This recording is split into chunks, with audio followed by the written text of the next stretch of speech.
Good morning, children. In economics, you have read lesson 1, the story of village Palampur. Palampur एक गांव है, उसकी story आप पढ़ रहे हैं. This is the base of the economics. Production कैसे होता है. अभी आपने देखा कि प्रोडक्शन के लिए लैंड ज़रूरी है. प्रोडक्शन के लिए लैंड ज़रूरी है. नंबर 2 पर आता है लेबर. नंबर 3 पे आता है कैपिटल इन्वॉल्व्ड. और नंबर 4 पे आता है the person who manages the previous 3 things. अब हमने अपना प्रोडक्शन बढ़ाया. ट्रेडिशनल फार्मिंग, पुराने ज़माने की फार्मिंग से हम 2 फसल लेते थे, रबी और खरीफ की. और मॉडर्न फार्मिंग में हमने मल्टीपल क्रॉपिंग के द्वारा और मॉडर्न फार्मिंग के द्वारा हमने अपना प्रोडक्शन बढ़ाया. आपने देखा 1300 केजी पर हेक्टेयर से हम 3200 KG per hectare wheat production पर पहुंच गए. हमने यूज किया different instruments of the agriculture. Tractor है, थ्रेशर है, क्रेशर्स हैं, ploughing, threshing, everything we were doing with the machine. Irrigation करते थे, पानी ज़्यादा लगता था मॉडर्न फार्मिंग में. फर्टिलाइजर्स लगते थे, ये फर्टिलाइजर्स केमिकल फर्टिलाइजर्स होते हैं. अब इनसे नुकसान भी होता है. तो यहाँ प्रॉब्लम अब ये है, विल द लैंड सस्टेन्ड. क्या हमारी ज़मीन, हम अपनी ज़मीन को बनाए रखेंगे. बनाए रखने का मतलब है क्या हमारी ज़मीन का जो हेल्थ है वो बनी रहेगी. क्योंकि केमिकल फर्टिलाइजर्स ये हम खेत में डालते हैं, तुरंत पानी में डिज़ॉल्व होकर के वो पौधे एब्जॉर्ब कर लेते हैं और प्रोडक्शन देते हैं. खेत के अंदर हम इंसेक्टिसाइड का भी छिड़काव करते हैं जब फसल में रोग लग जाती है. वो भी पॉइजन होता है, उससे खेत के जो कीड़े हैं, माइक्रो ऑर्गेनिजम्स हैं, वो सब मर जाते हैं. तो by the use of fertilisers, chemical fertilisers, हमारे ज़मीन की जो स्वास्थ्य है, हेल्थ है, वो डाउन होती है. Land is a natural resource. Green revolution is associated with the loss of soil fertility. Soil की फर्टिलिटी लॉस होती है, नुकसान होता है. और increased use of chemical fertilization. Ground water कम होता है क्योंकि पानी ज़्यादा हम ज़मीन के अंदर से खींचते हैं by using the tube wells, submersible etcetera. तो इस तरह से एक चिंता बन जाती है कि ग्रीन रिवोल्यूशन तो हुआ, हमारा प्रोडक्शन बढ़ा, इससे हमारा जो नेचुरल रिसोर्स है क्या है, health of the soil, land and ground water, ये दोनों प्रभावित हुए. अब ज़मीन जो है इसका डिस्ट्रीब्यूशन कैसे होता है, how the land is distributed between the farmers of Palampur. तो आप ये समझ लीजिए 450 फैमिलीज यहाँ पर रहती हैं पालमपुर विलेज में. 450 फैमिलीज में लैंड जो है 1/3 लोग लैंडलेस हैं. 150 फैमिली जिसके पास ज़मीन नहीं है. और 240 फैमिलीज ऐसी हैं जिनके पास छोटे छोटे प्लाट्स हैं. और 2 से 10 हेक्टेयर ज़मीन जिसके पास है, बिग प्लाट्स इनके हैं. ऐसे 60 फैमिलीज हैं. आप इस मैं आपको एक पिक्चर दिखाता हूँ. आप इसमें देखिए जो डिस्ट्रीब्यूशन है लैंड का, आप देखिए इसमें ये लैंड जो है छोटे छोटे प्लाट्स हैं. इधर देखिए छोटे प्लाट्स हैं, ये सब छोटे छोटे प्लाट्स हैं. They are small farmers. और ये जो बड़े बड़े प्लाट दिख रहे हों, ये लगभग 60 फैमिलीज ऐसी हैं जिनके पास बड़े बड़े प्लॉट हैं। पालमपुर विलेज का है डिस्ट्रीब्यूशन ऑफ कल्टीवेटेड लैंड।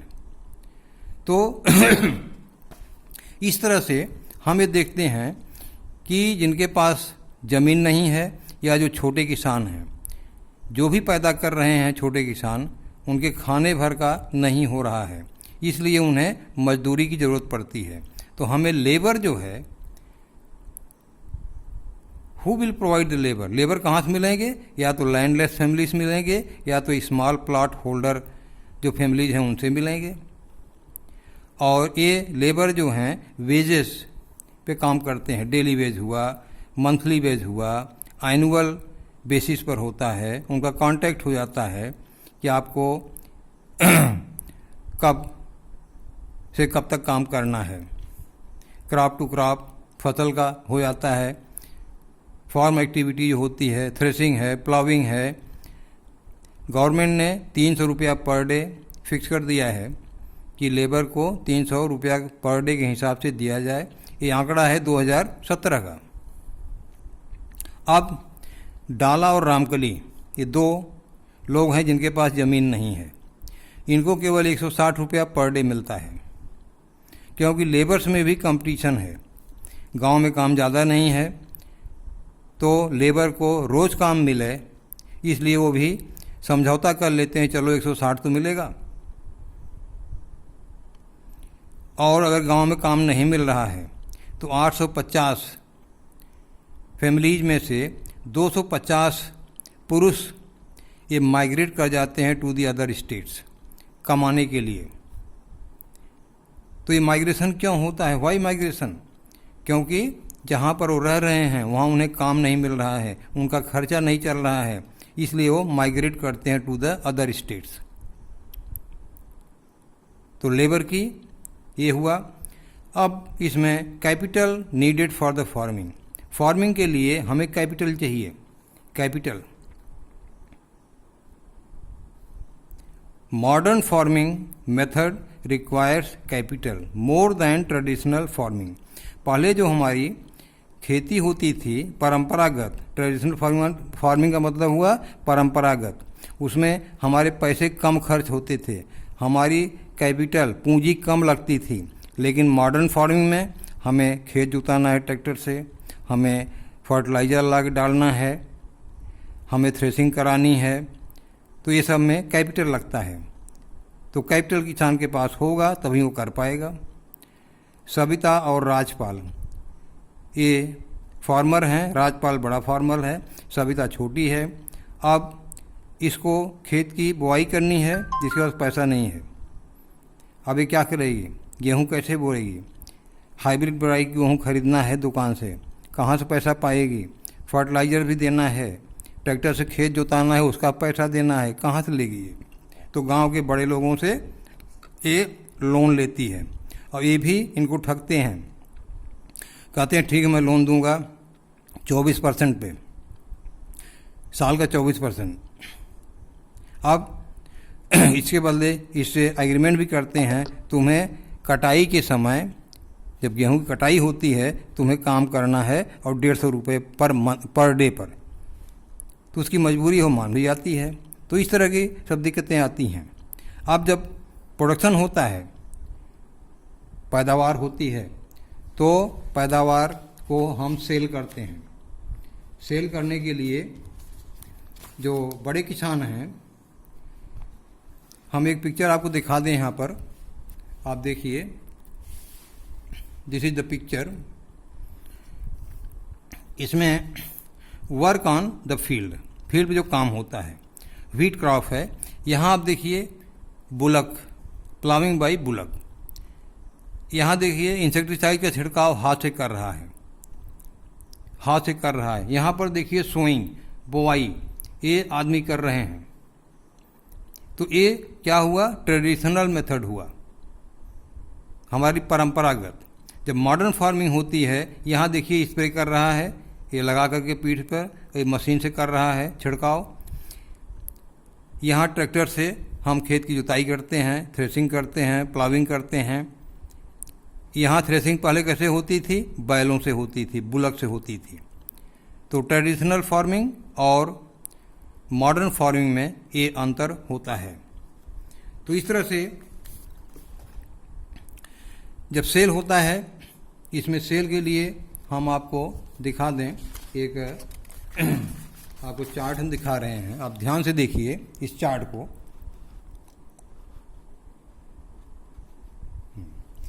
ये है फार्मर नंबर 1, एक किसान है, ये दूसरा है, तीसरा है। एक किसान है, पहला साल, दूसरा साल और तीसरा साल।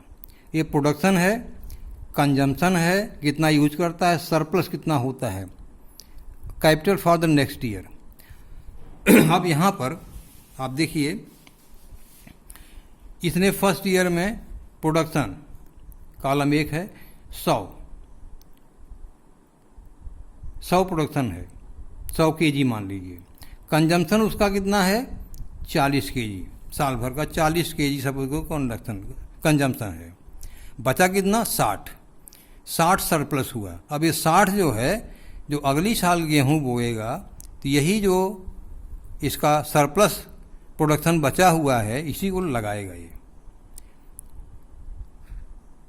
और फिर लगाने के बाद इसका प्रोडक्शन मान लीजिए 60 इसने लगाया और प्रोडक्शन हुआ 120, फिर खर्च वही है, खर्च वही है 40, 120 में 40 खर्च हो गया, बता कितना? 80 लगाया यहाँ कैपिटल नेक्स्ट ईयर में, तो 160 पैदावार हुई। कंजम्पशन उतना ही है, तो इसका बढ़ा। तो किसान जो है धीरे धीरे अपना सरप्लस बढ़ाता जा रहा है। दूसरा किसान को देखिए, इसने 80 पैदा किया, 80 किलो मान लिया, कुंटल मान लीजिए।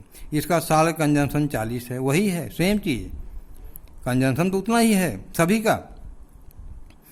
40 बचा इसका, 80 में से 40 खा गया, 40 बचा। यही 40 जो है नेक्स्ट ईयर का कैपिटल हो जाएगा।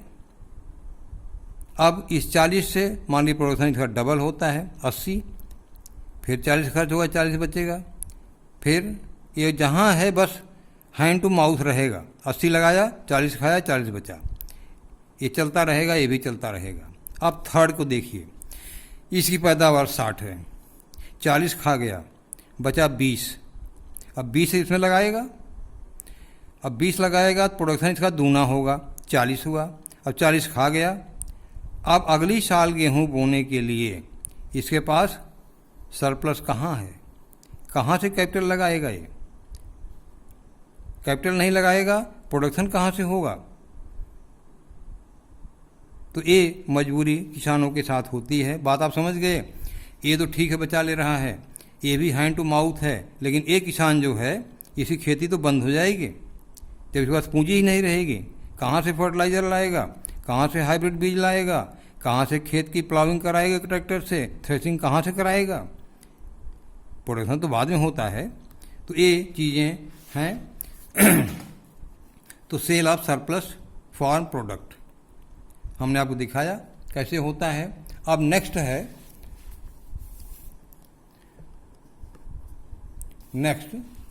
Is the non farm activities in Palampur.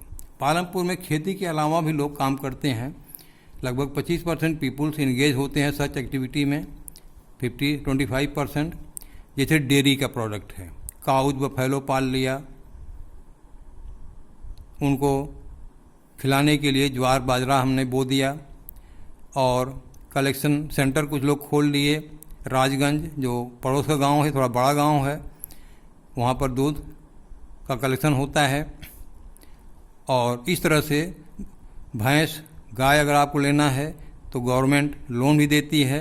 तो खेती के साथ साथ ये आपका थोड़ा सा इधर से भी फ़ायदा हो जाता है। नेक्स्ट है an example of small scale manufacturing. Small scale manufacturing भी आप कर सकते हैं। आप यहाँ पर शुगर केन क्रशिंग मशीन लगा सकते हैं। आप गन्ना खरीदिए, उसे गुड़ बनाइए, जैगरी, और मार्केट में बेचिए। ये घर के लोग मिल करके कर सकते हैं। इसमें थोड़ा प्रॉफिट कम होता है। गन्ना खरीदना, उसका रस निकालना, उसे जैगरी बनाना, गुड़ बनाना, जगरी मीन्स गुड़, गुड़। कुछ लोग गांव के हैं, शॉपकीपिंग कर सकते हैं। पालमपुर में होलसेलर से कुछ सामान लाते हैं बाजार गांव वाले और अपना बेचते हैं गांव में, जैसे जनरल स्टोर है। कुछ अगर जो नियर बाई ट्रांसपोर्ट हैं, जहां बस वगैरह रुकती हैं, कुछ ईटेबल सामान वहां बेच लेते हैं। कंप्यूटर क्लास चला सकते हैं, बच्चे मिल जाते हैं, क्योंकि बड़े शहरों में भी कुछ बच्चे जाते हैं, कुछ मिल जाते हैं। कंप्यूटर क्लास भी चला सकते हैं अगर पढ़ा लिखा आदमी है, और एक दो लोगों को एम्प्लॉयमेंट भी दे सकते हैं। नेक्स्ट है ट्रांसपोर्ट। ये फास्ट डेवलपिंग सेक्टर है। इसमें रिक्शा वाला कोई हो सकता है, तांगा वाला हो सकता है, कोई जीप चला सकता है, ट्रैक्टर ड्राइवर हो सकते हैं, ट्रक ड्राइवर हो सकते हैं, बुलक कार्ट हो सकती है, या गोविंद नाम का एक आदमी है बिहार का, उसके पास खेती कम थी तो उसने एक भैंस खरीदा सरकार से लोन लेकर के। उस भैंस का दूध वो बेचता था और भैंस से वो ट्रांसपोर्ट भी करता था। नदी के किनारे जाके वहाँ से मिट्टी लाता था, जो मिट्टी का बर्तन बनाते हैं उनके लिए मिट्टी लाता था महीने में 2 दिन या 3 दिन उसके पीठ पे लाद करके। और पास का जो राजगढ़ मार्केट है वहाँ भी कुछ सामान को का ट्रांसपोर्टेशन करता था अपने भैंस के द्वारा, उसकी पीठ पर लाद दे और मार्केट में पहुंचा दिया करता था। तो इस तरह से मल्टीपर्पज़ वर्क आदमी को करना पड़ता है, तभी खेती की प्रोडक्शन डबल हो सकता है। तो बच्चों, इस तरह से एक एग्जाम्पल था ये पालमपुर का। इसमें आप डिफरेंट चीज़ें देखें कि अर्थशास्त्र, इकोनॉमिक्स में किन किन कौन कौन से फैक्टर्स हैं जो प्रोडक्शन को प्रभावित करते हैं। कौन कौन से फैक्टर हैं? खेती में लैंड है, लेबर है, इसके बाद कैपिटल है, फिर इन तीनों को मैनेज करने वाली मालिक है जो थोड़ा पढ़ा लिखा है, जिसके पास दिमाग है। यही फैक्टर्स हर जगह काम करते हैं। कोई भी चीज़ का मैन्युफैक्चरिंग करेंगे, ये सारी चीज़ें इसमें आती हैं। अगर स्मॉल फार्मर्स हैं, लैंडलेस लोग हैं, गांव में का चाय की दुकान भी खोल सकते हैं, चाय बना सकते हैं। तो बहुत सारे स्कोप हैं, लेकिन उस स्कोप को करने के लिए आपके पास बुद्धि और ज्ञान होना चाहिए। Nothing is impossible in this world. कोई ये कहे मेरे पास तो खेत नहीं है, मैं क्या करूं? कभी कभी कुछ लोगों के पास ज़्यादा खेत है, फैमिलीज में सेपरेशन हुआ, खेत कम हो गए। अगर 10 हेक्टेयर है, 4 बच्चे हैं तो 2.5 हेक्टेयर पड़ेगा। तो इस तरह से खेत के टुकड़े होते जाते हैं और उनकी फैमिली का खर्चा नहीं चलता है। तो इस तरह से आपने देखा, ये पालमपुर गांव के उदाहरण के हिसाब से ये चीज़ें जो हैं आपको दिखाई गई। इसमें समरी में हम आपको दिखा सकते हैं, आपकी बुक में भी है, आप देख लीजिए जहाँ जहाँ हमने अंडरलाइन किया है। प्रोड्यूस मोर क्रॉप हम प्रोड्यूस कर सकते हैं। इसके बाद देखिए स्मॉल फार्मर्स की संख्या ज़्यादा होती है, 80%। पैसा बरो करते हैं, देने में दिक्कत होती है, एडिशनल वर्कलोड करते हैं जब उनका खर्चा नहीं चलता है। नहीं खर्चा चल रहा है तो माइग्रेट करते हैं, गांव से टाउन सिटी में जाते हैं। नॉन फार्मिंग सेक्टर भी इस विलेज में खोल सकते हैं। इसके बाद इसमें मिल्क है, जैगरी है, व्हीट है, एट्सेट्रा। ये नेबरिंग विलेज, टाउन और cities provide the markets for milk, jaggery, ये गांव में आप बेच सकते हैं। तो इस तरह से एक अर्थशास्त्र का बेस है जिसको एक गांव पालमपुर को लेकर के आपको समझाने की कोशिश किया गया है कि हम अपने प्रोडक्टिविटी को कैसे बढ़ा सकते हैं, कैपिटल क्या होती है, लैंड, मशीन, बिल्डिंग, ये परमानेंट चीज़ें हैं जो हमेशा के लिए इन्वॉल्व रहती हैं किसी भी फर्म चलाने के लिए। और एक दिमाग वाला व्यक्ति होना चाहिए जो इन सारी चीज़ों को, रॉ मटेरियल, एम्प्लॉयज़, लेबर और लैंड, सबको अच्छी तरह से मैनेज करे और प्रोडक्शन को बढ़ावे। तो इस तरह से आपका लेसन 1 लगभग ख़त्म हुआ।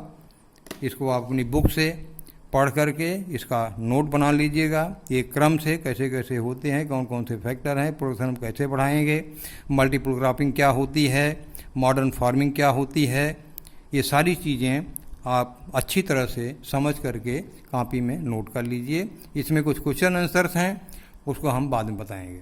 Thank you.